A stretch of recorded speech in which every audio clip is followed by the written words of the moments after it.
Vannak tanácsadók ezen a világon, szerintem, akik nagyon tudatosan készülnek erre a szakmára.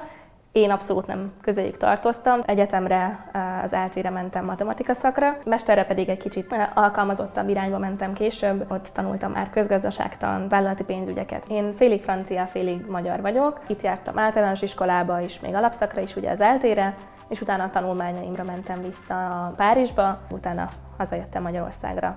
Először szakmai gyakorlatra ide a BCG-hez, és utána pedig teljes állásba.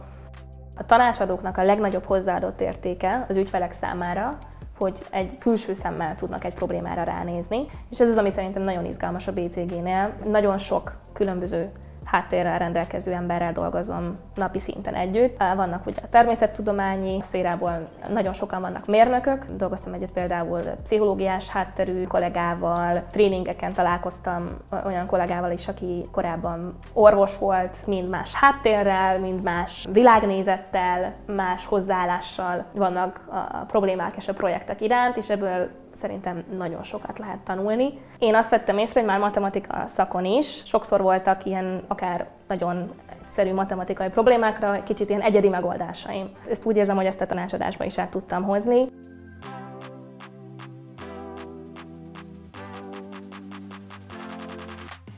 Nagyon divers projekteken dolgozunk, tehát nehéz megmondani azt, hogy mivel foglalkozik egy tanácsadó minden egyes nap. Persze azért vannak visszatérő, úgymond hétköznapi rutinok is egy tanácsadó életében. Minden nap, amikor az ember egy projekten dolgozik, kezdődik egy check-innel, akkor az egész csapat összegyűlik, és ez egy nagyon operatív, általában max. 10-15 perces meeting. Ennek a esti megfelelője a check-out, amikor gyorsan átbeszéljük, hogy ahhoz képest, hogy reggel mit beszéltünk meg, idáig jutottam el, még ezt meg ezt befejezem, majd létszi ebben meg ebben segítsetek. Tanácsadásban és itt a BCG-ben abszolút komoly hangsúlyt fektetünk úgymond a feedbackre, tehát a visszacsatolásra.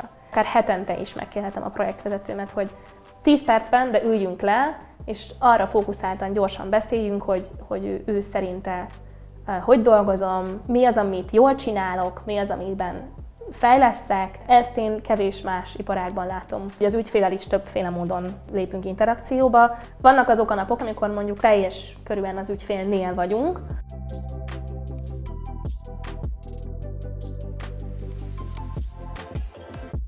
Nagyon eltérő az, hogy hogyan segítünk az ügyfeleknek. Általában én úgy fogalmaznám meg, hogy elemzésekből levonunk nekik olyan következtetéseket, amikkel ők majd egy megalapozott döntést tudnak hozni bármilyen kérdéssel kapcsolatban. Legyen a szó felvásárlásról, szervezeti átalakulásról, mondjuk egy digitális platformnak a bevezetéséről. Amit a munkámban a legjobban szeretek, az a változatosság. Amióta BCG-nél dolgoztam már energiavállalatnak, gyógyszeriparban, biztosításban, közszférában, retail szektorban, tehát ez már 5 teljesen különböző iparág, és ezeken belül is különböző témákkal, tehát volt logisztikai, volt szervezeti, volt stratégiai, tehát tényleg nagyon sok problematikával tud az ember találkozni. Csak amióta a BCG-nél vagyok, jártam Bécsben, Münchenben, Varsóban, Párizsban. A legnagyobb szakmai sikerem, vagy sikerélményem, egy közel-keleti ügynökségnek dolgoztunk, logisztikai témákban segítettünk nekik. A 4,5 hónap alatt, amíg ezen a projekten voltam, szinte 10 logisztikai témával is foglalkoztam, és azok mind nagyon különbözőek voltak. Itt, ami különleges volt még, hogy szinten napi szintű kommunikáció volt, interakció volt az ügyféllel, tehát konkrétan az ügyfél irodájából dolgoztunk. Amikor úgy éreztem, hogy nagyon rövid idő alatt már elnyertem azt a bizalmat mind az ügyfél részéről, mind a csapatom részéről is, hogy direkt közvetítő legyek úgymond az ügyfél és a saját témáim között. Ez szerintem egy nagyon különleges dolog a tanácsadói világban, hogy nagyon fiatalon és nagyon junior pozíciókban is nagyon hamar kialakul ez a felelősségtudat ezeken a projekteken.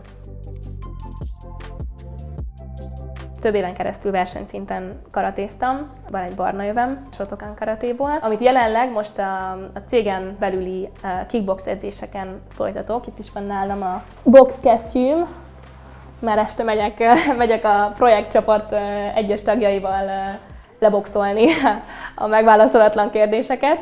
Ha valakit sok minden érdekel, sok problémával szeret foglalkozni, akkor szerintem ez a stratégiai tanácsadása a go-to szakma lehet. Rengeteg emberrel dolgozom, nagyon különböző háttérrel, különböző témákon, különböző földrajzi térségekben. Egy idő után az ember a tanácsadásban dolgozik, akkor minden problémához az lesz a hozzáállása, hogy hát ezt meg tudom oldani.